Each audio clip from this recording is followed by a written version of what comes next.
아멘, 아멘, 아멘. 주님께 모든 영광 올려드립니다. 자, 오늘 우리 취예배 가운데 오신 여러분, 주님의 그 손길과 만지심을 경험하시기를 주님의 이름으로 축원합니다. 자, 오늘 예배 가운데 주신 말씀 우리 함께 찾도록 하겠습니다. 오늘 말씀은 마태복음 26장 69절부터 75절까지 말씀 보도록 하겠습니다. 마태복음 26장입니다. 69절부터 75절까지 말씀입니다.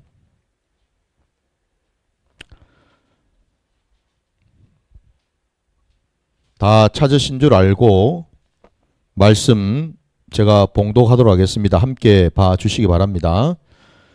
베드로가 바깥들에 앉았더니 한 여종이 나와 이르되 너도 갈릴리 사람 예수와 함께 있었도다 하거늘 베드로가 모든 사람 앞에서 부인하여 이르되 나는 내가 무슨 말을 하는지 알지 못하겠노라 하며 앞문까지 나아가니 다른 여종이 그를 보고 거기 있는 사람들에게 말하되 이 사람은 나사렛 예수와 함께 있었도다 하며 베드로가 맹세하고 또 부인하여 이르되 나는 그 사람을 알지 못하노라 하더라.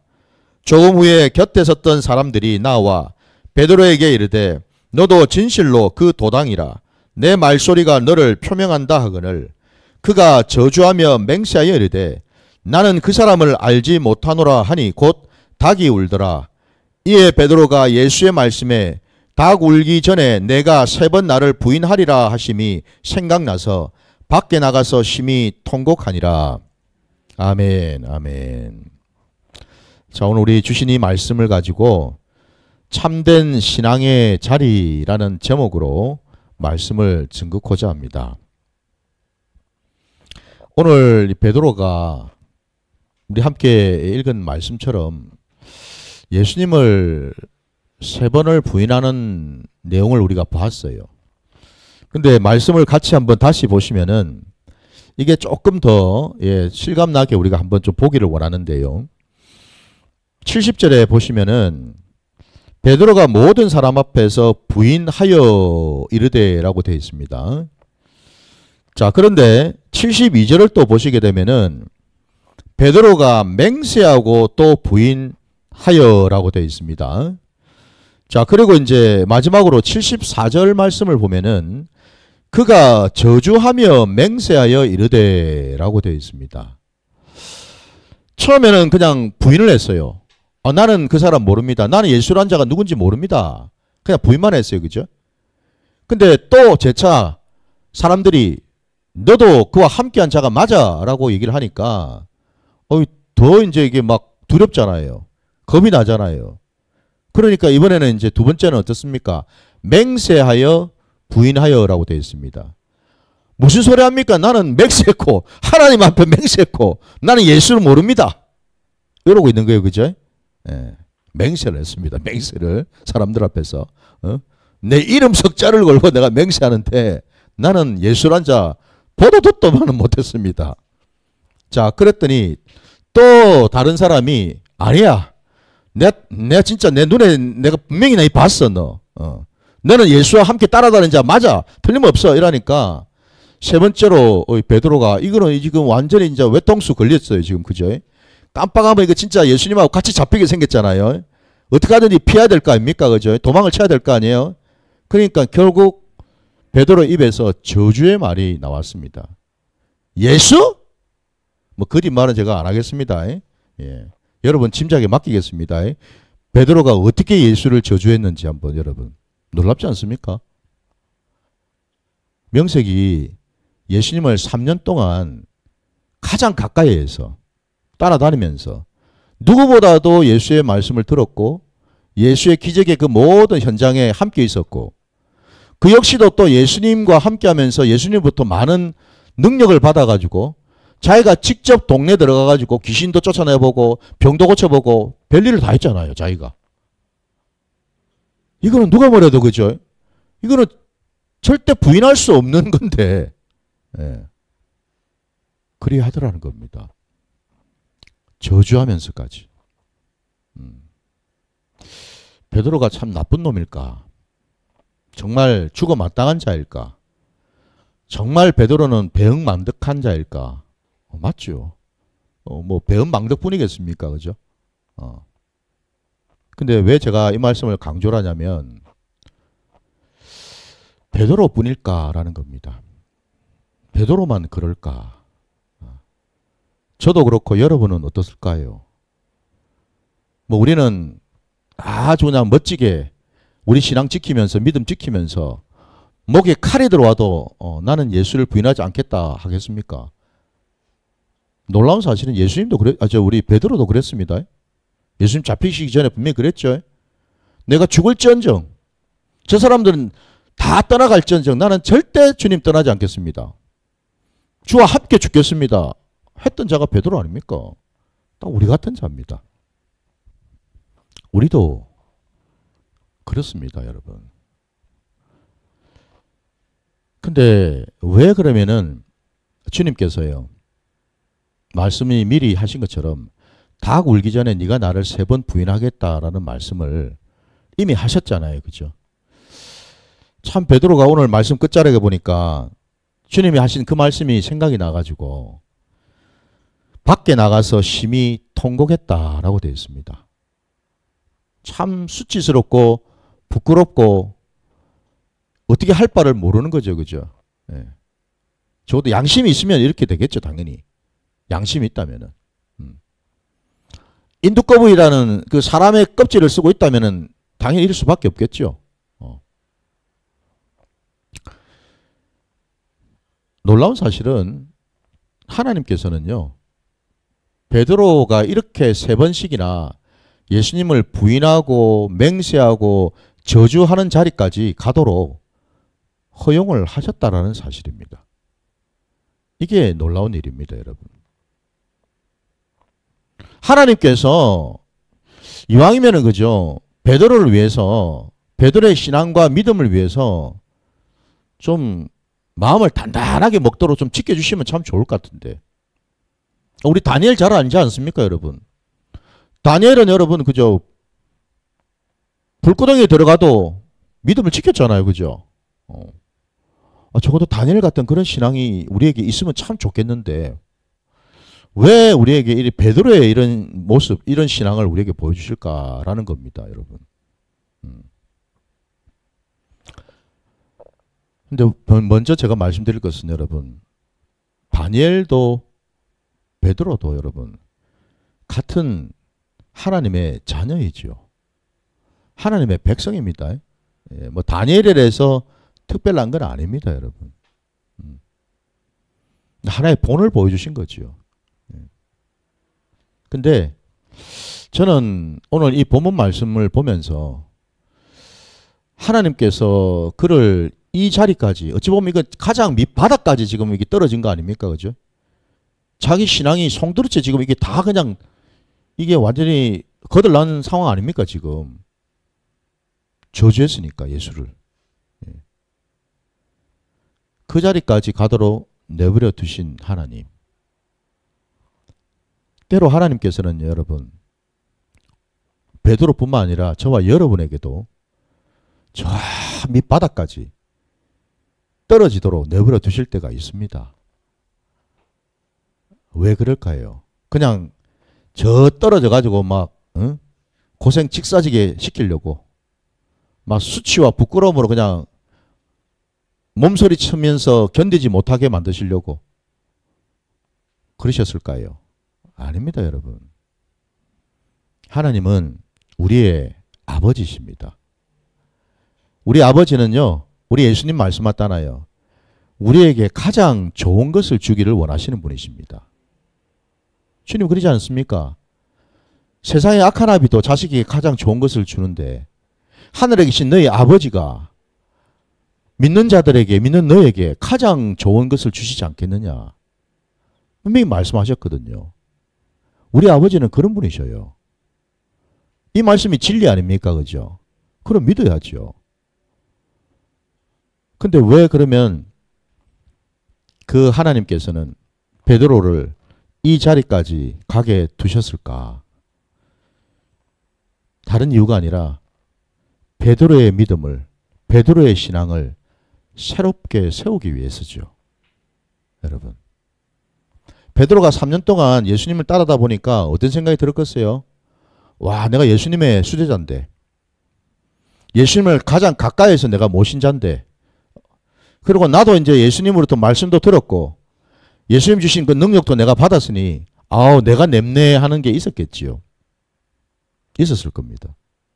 마치 자기가 다 선 것처럼 생각을 했을 겁니다. 그리고 주변에도 보니까 그죠? 어떻습니까? 예수님을 직원에서 따라다니니까 주변 사람들도 다 좀 높여볼 거 아닙니까? 그죠? 와, 저분이 바로 예수의 제자야. 이러면서. 한마디로 베드로 안에 신앙의 거품이 잔뜩 껴 있었다라는 겁니다. 여러분 안에 거품이 없을까요? 있습니다, 여러분. 저도 있고요. 뭐 목사는 없겠습니까? 목사도 이런데 그럼 나머지 뭐 다 안 그렇겠습니까, 여러분? 그 거품 때문에 우리가요, 헛짓을 하고 신앙생활을 엄한 짓을 하고 살 수가 있다라는 겁니다. 여러분, 목사라는 직분이, 제가 지금 목사 아닙니까? 목사라는 직분을 받았다고 구원받을까요? 목사라는 직분을 받았다고 영원히 하나님과 함께 할 수 있을까요? 천만의 말씀, 만만의 콩떡입니다. 오해하지 마십시오. 목사 하랍이라도, 목사 그러면 여러분 전도사, 장로, 권사, 집사 다 마찬가지 아니겠습니까, 여러분? 다 마찬가지입니다. 오해하지 마십시오. 내가 이런 직분 받았다고 나는 괜찮아? 천만의 말씀요. 바로 그 신앙의 그 거품, 신앙에 껴있는 그 잘못된 그 관행과 틀, 그거 완전히 깨뜨려 버리시려고, 그래서 하나님께서 다시금 올바른 신앙을 세우시려고 베드로를 이 밑바닥까지 쳐박으셨다라는 사실을 우리가 깨달아야 될 줄 믿습니다. 여러분. 때로 우리에게는 여러분 이런 자리가 필요하다라는 겁니다. 놀라운 사실은 이게 은혜라는 겁니다, 여러분. 놀랍지요? 여러분, 이게 은혜입니다. 예. 꼭 뭐 예수 믿으면 늘 형통해야 되고, 늘 그냥 내 소원 성취해야 되고, 다 이루어야 되는 이게 여러분 뭐 큰 무슨 벼슬인 것처럼 생각하는 게 아니고, 여러분.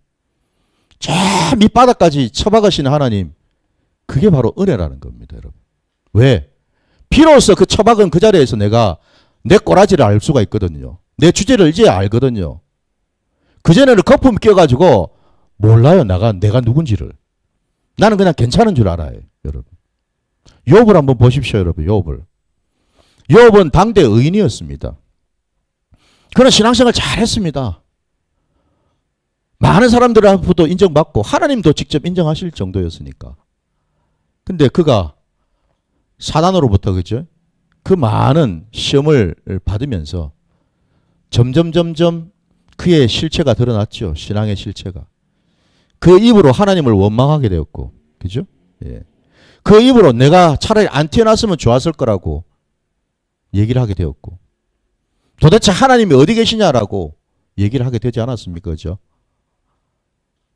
바로 그 앞에 마침내 하나님이 나타나셨어요. 욥이 비로소 깨달았지요. 그 하나님을 만나면서, 하나님, 이전에 내가 했던 그 신앙이 다 껍데기였습니다. 그 신앙이 뭔 신앙이었습니까? 귀로만 들었던 신앙이었다라는 겁니다. 귀로만 들었던. 하나님은 이렇다 하더라. 하나님은 저렇다 하더라. 하나님을 만나지도 못한 신앙. 바로 그런 신앙이에요. 그러니까 하나님한테 이렇게 하면은 하나님이 이렇게 해주시겠지. 하나님을 마치 우상처럼 섬기는 신앙. 그건 여러분, 우리가 예수를 섬기는 게 아니라 예수 무당을 섬기는 거죠. 그거는 여러분. 어디 무당짓을 하고 있어요. 예수를 믿어야지. 욥이 비로소 깨달았잖아요. 지금까지 내가 한 말들이 하나님을 내가 만나고 보니까 도대체 내가 뭔 소리를 했는지도 모르겠습니다. 비로소 자기 신앙과 자기 주제를 깨달아서 그가 고백하지 않습니까? 이제야 내가 눈으로 하나님을 뵙습니다. 라고요. 하나님을 만나는 거죠.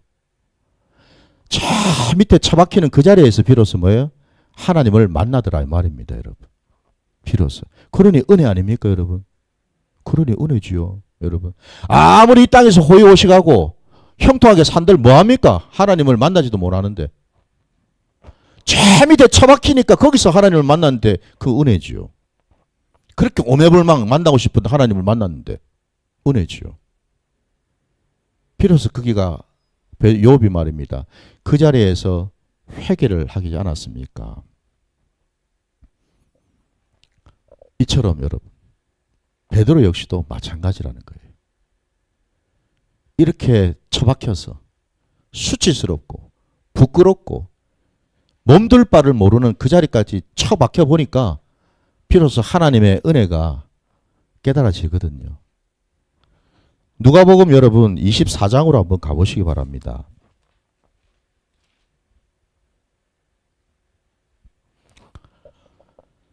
그 부끄럽고 그 수치스럽던 베드로가 어떻게 변해가는지를 우리가 봐야지요. 어떤 은혜를 주시는지. 자, 누가복음 24장 여러분 36절부터 보겠습니다. 24장 36절입니다. 누가복음 24장 36절. 자, 36절부터 함께 봐주시기 바랍니다. 이 말을 할 때에 예수께서 친히 그들 가운데 서서 이르시되 너희에게 평강이 있을지어다 하시니 그들이 놀라고 무서워하여 그 보는 것을 영으로 생각하는지라. 예수께서 이르시되 어찌하여 두려워하며 어찌하여 마음에 의심이 일어나느냐. 내 손과 발을 보고 나인 줄 알라. 또 나를 만져보라. 영은 살과 뼈가 없으되 너희 보는 바와 같이 나는 있느니라. 이 말씀을 하시고 손과 발을 보이시나 그들이 너무 기뻐함으로 아직도 믿지 못하고 놀랍게 여길 때에 이르시되 여기 무슨 먹을 것이 있느냐 하시니 이에 구운 생선 한 토막을 드리니 받으사 그 앞에서 잡수시더라. 또 이르시되 내가 너희와 함께 있을 때에 너희에게 말한 바 곧 모세 율법과 선지자의 글과 시편의 나를 가리켜 기록된 모든 것이 이루어져야 하리라 한 말이 이것이라 하시고 이에 그들의 마음을 열어 성경을 깨닫게 하시고 또 이르시되 이같이 그리스도가 고난을 받고 제3일에 죽은 자 가운데서 살아날 것과 또 그의 이름으로 죄사함을 받게 하는 회개가 예루살렘에서 시작하여 모든 족속에게 전파될 것이 기록되었으니 너희는 이 모든 일의 증인이라. 아멘.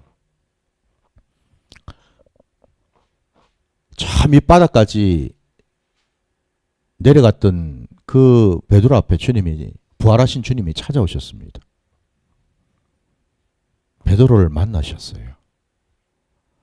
베드로를 만나셔가지고 그들에게 평강이 있을지어다 축복하셨고 의심 많고 믿음 없는 그들을 위해서 부활하신 주님이 몸소 생선 한 토막까지 잡수시면서 증명을 해주셨죠. 내가 귀신 아니다. 증명하셨습니다. 그죠? 증명해 주셨어요. 우리 주님이 이렇게 참 자상하신 분입니다. 그러고는 그 주님께서 그 제자들에게 구약의 모든 말씀, 모세 율법과 선지자의 글과 시편에 나오는 모든 말씀이 곧 나를 가리키는 말씀이라는 것을 하나하나 이제는 가르쳐 주시는데 아까 읽었던 45절에 보니까요. 이렇게 기록되어 있어요. 이에 그들의 마음을 열어 성경을 깨닫게 하시고 라고 되어 있습니다. 여기 여러분 마음을 열어 주님께서요. 신앙의 거품이 껴있는 그 베드로 저 밑바닥까지 추락했던 그 베드로 마치 믿음이 온데간데 없이 사라진 것 같은 그 베드로 앞에 오셔서 마음을 열어주셨어요. 여러분. 첫 번째 여러분, 우리가 우리 신앙이 온전히 세워지려면은요, 주님을 만나야 되겠죠. 부활하신 주님을 만나야 됩니다. 부활하신 그 주님을 만나서 주님으로부터 우리의 심령이 열리는 것을 경험해야 됩니다. 여러분, 우리 주님의 말씀 그 자체 아니십니까, 여러분? 주님이 친히 제자들에게 말씀을 먹여주셨어요. 그래서 여러분, 말씀은요, 듣는 게 아닙니다, 여러분. 말씀은 머리에다가 집어넣는 게 아니에요. 말씀은 먹는 겁니다, 여러분. 왜 말씀을 먹어야 되죠? 주님이 말씀 그 자체시니까. 주님이 직접 말씀하셨잖아요. 내 살을 먹고 내 피를 마시는 자는 영생할 것이라고. 주님 몸이 바로 말씀이셔요. 그러니까 여러분, 말씀을 먹어야죠, 당연히. 마음을 열어주셨다라는 말은 바로 그걸 의미합니다. 말씀을 먹을 수 있도록 내 속사람을 열어주셨다라는 거예요. 심령을 열어주셨다 이 말입니다. 예전에 베드로는요, 신앙생활 할 때 온통 말씀을 들을 때에 머리에다가 집어넣었거든요. 지식으로 집어넣고 있었거든요. 근데 결국 지식으로 쌓여있는, 머릿속에 들어가 있는 말씀이 결국 어떻게 됐습니까? 예수를 저주하고 부인하고 그 자리까지 가버렸지 않습니까? 아무짝에도 쓸모없는 말씀. 그래서 여러분, 우리가요, 신앙생활 할 때 말씀을 머리에다가 집어넣는 게 아니고 심령에다가 심어야 된다 이 말입니다, 여러분. 그래야지 예수를 부인을 안 하거든요. 그래야지 예수를 저주를 안 하거든요, 여러분. 한마디로 베드로는 부활하신 주님을 만나기 전까지 완전히 껍데기 신앙을 했다 이 말입니다. 부디 저도 여러분도 여러분, 이제 우리 안에 있는 그 신앙의 거품을 빼야 될 줄 믿습니다. 제발 빼세요, 여러분. 내가 직분이 뭐고 목사고, 내가 신앙의 연수가 뭐 몇십 년 했고, 내가 뭐 이런 봉사도 해보고 저런 것도 해봤고, 이런 사역도 해보고 저런 사역도 해봤고, 이런 은사도 받아봤고 저런 은사. 어이구, 지금 하나님 앞에서 지금 우리가 그 자랑하게 생겼습니까, 여러분? 예? 그럼 지금은 항상 우리 신앙은 지금 신앙입니다. 옛날에 그거 아무 의미가 없어요, 여러분. 아무 의미 없습니다. 지금도 여전히 내가 하나님과 동행하고 하나님 음성 듣고 하나님과 함께하는 그런 자인가, 이게 중요한 거죠. 베드로는 비로소 주님 만나서 마음이 열려서 말씀을 심령에 심으니까 알았다라는 겁니다. 아, 이거에 뭐가 문제가 있었구나. 내가 잘못됐었구나. 내 신앙이 틀렸구나. 신앙이. 비로소 주님 만나니까 자기를 본 겁니다. 자기 신앙의 실체를 들여다본 거예요. 아, 내가 이래 살아서는 안 되겠구나. 예전에 제가 생명수 교회할 때 저희 교회 오신 안수 집사님 계셨어요. 집안 대대로 예수 믿는 집안이었어요. 집안에 장로, 목회자도 있고 하여튼 전통적으로 아주 신실한 집안 가문에서 신앙생활 하시는 그런 분이셨어요. 사업을 하셨는데 사업이 실패를 하신 거예요. 실족을 하셨어요. 아이고, 내가 신앙생활 이렇게 잘했는데, 열심히 했는데, 교회도 열심히 하고 봉사도 하고 했는데 왜 내 사업이 이렇게 됐을까? 우연이 아니죠.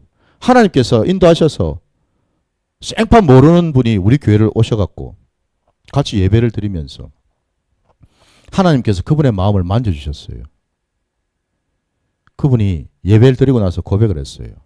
목사님, 제가 안수 집사인데 신앙생활 수십 년 했는데, 아니 모태 신앙이었고 수십 년 신앙생활 했는데 나는 잘한다고 했는데 이제 돌이켜보니 내 신앙은 다 헛것이었습니다. 온통 내 의와 내 열심과 내 노력으로만 했던 껍데기 신앙이었습니다. 비로소 그분이 고백을 하시고 눈물을 흘리면서 주님을 만나기를 사모하시는 그 고백을 하셨어요. 이게 정석입니다, 여러분. 우리 신앙의 정석이요. 오늘날 한국 교회가 왜 이렇게 무너졌는가? 온통 껍데기 신앙만 해서 그렇습니다. 거품만 잔뜩 끼어가지고 뭐 전 세계에 무슨 대형 교회가 뭐 한국에 뭐 10개가 있고 뭐가 어떻고 저떻고 선교에 뭐를 어디를 뭐 몇 개의 나라에 뭐 선교사를 파송하고 온통 거품만 그냥 잔뜩 끼어가지고 자랑질만 하고 있죠. 그게 아니고요, 여러분. 하나님은 변함없이 지금도 예수님이 계셨던 2000년 전이나 2000년이 지난 지금도 변함없이 하나님의 관심은 저와 여러분의 심령인 줄 믿습니다, 여러분. 심령이 바뀌지 않으면 아무것도 의미가 없습니다, 여러분. 다 껍데기입니다, 껍데기. 그래서 여러분, 우리 심령이 천국 심령이 돼야 됩니다. 베드로가 비로소 말씀을 듣고 깨달았어요. 그러고 났더니 여러분, 주님이 49절에 한번 보십시오. 아까 그 누가복음 24장에 이어서 주님 말씀하시죠. 볼지어다 내가 내 아버지께서 약속하신 것을 너희에게 보내리니 너희는 위로부터 능력으로 입혀질 때까지 이 성에 머물라 하시니라. 예수께서 그들을 데리고 베다니 앞까지 나가사 손을 들어 그들에게 축복하시더니 축복하실 때 그들을 떠나 하늘로 올려주시니 그들이 그에게 경배하고 큰 기쁨으로 예루살렘에 돌아와 늘 성전에서 하나님을 찬송하니라. 아멘. 비로소 여러분 베드로가요 회복이 됐습니다. 부활하신 주님 만나서 심령이 열려가지고 말씀이 심어지니까요. 비로소 그가 그 마음에 말이죠. 기쁨이 임했다고 되어 있죠. 큰 기쁨이. 그래서 우리 교회가 여러분 큰 기쁨 교회입니다. 이 기쁨은 세상이 주는 기쁨이 아닙니다. 세상으로 오는 기쁨이 아니에요, 여러분. 뭐 내가 소원 성취했다고 주는 그런 기쁨은 아니라 하나님이 주시는 기쁨입니다. 하늘로부터 부어지는 기쁨이요. 그게 큰 기쁨, great joy라는 뜻입니다, 여러분. great joy, 위대한 기쁨. 세상이 감당할 수 없는 기쁨. 그게 비로소 베드로에게 심어져 가지고 베드로가 그 이후로 열심히 하나님을 찬양하고 기도에 힘을 쏟아서 우리 나중에 사도행전에 보면은 어떻습니까? 약속하신 대로 마가의 다락방에 오순절날 성령님이 임했더니 비로소 베드로가 그 겁 많고 두려워서 예수를 부인했던 저주했던 베드로가 수많은 사람들 앞에서 예수를 증거하는 그런 자가 되지 않았습니까? 이게 우리 신앙입니다, 여러분. 우리 신앙의 자리가 이렇게 가는 거예요. 하나님은 우리를 세우실 때 먼저 우리 안에 있는 거품을 다 빼버리시고 우리를 완전히 갈아엎어버리십니다. 그래야지 하나님의 사람으로 쓰임을 받을 수가 있거든요. 그러지 않으면은 사람은요, 조금이라도 뭐가 좀 있으면은 언제라도 내 것이 막 올라오거든요. 아, 이거 내가 했는데. 내 공로인데 이거. 내 열심인데 이거. 언제든지 올라올 수 있거든요. 그럼 하나님이 일을 못 하시지 않습니까? 하나님의 일에 방해가 되지 않습니까? 그걸 보시고서 어떻게 하나님 그냥 두시겠습니까? 그래서 베드로를 저 밑에 저까지 쳐박아 버리신 거예요. 그래야 하나님의 사람이 될 수 있으니까. 그래야지 예수를 증거하는 증인 노릇을 할 수 있으니까. 저와 여러분도 마찬가지인 줄 믿습니다. 부디 여러분, 제가 드리는 이 말씀은 사람의 말이 아니라 하나님의 말씀으로 받으시기 바랍니다. 부디 저와 여러분 안에 있는, 저도 몸부림치고 있습니다. 목사인 저부터도. 제 안에 그 거품 빼려고. 솔직한적으로 여러분, 겸손이라는 말도 그렇지 않습니까, 여러분? 겸손이라는 의미가 뭐예요? 뭐가 있는 사람이 없는 척 하는 게 겸손이죠, 그죠? 뭘 가지고 있는 사람이 안 가진 것처럼 할 때가 겸손인 거고, 배운 사람이 안 배운 것처럼 행할 때 그게 겸손 아닙니까, 그죠?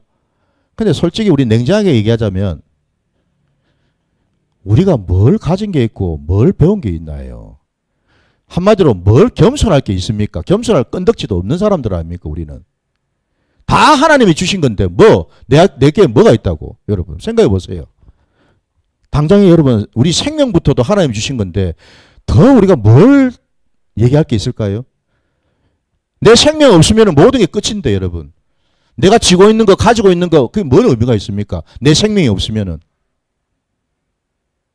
바로 그 중요한 생명을 주신 분이 하나님이신데 뭘 우리가 내 거라고 주장할 게 있냐 이 말입니다, 여러분. 겸손할 끈덕지도 없습니다, 우리는. 이 고백만 해야죠.